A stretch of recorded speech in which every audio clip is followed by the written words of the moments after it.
So here we have a 3.5 inch ReadyLIFT SST lift kit, and this is a better option in my opinion versus just a standard level kit at 2.25 inches, in that it just doesn't look so stuffed up under there when you're running 35s or any kind of aggressive offset on your wheel and tire combo. So with a 3.5 inch kit, you replace the upper control arm up front, so there's no integrity issues there.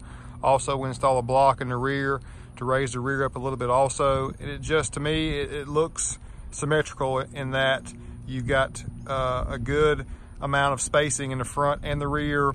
It don't look like it's an afterthought as far as the right wheel and tire combo with the amount of lift that you have. So I really do like the 3.5 inch kit.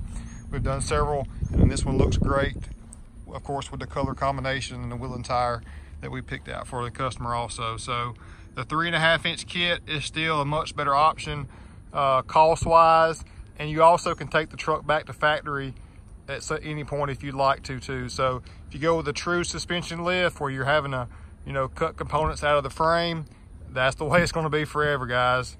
So this is another option if you're not ready to modify your vehicle for the long term permanently. So a great option. ReadyLIFT, Willies Custom Accessories in Akins, we got you covered.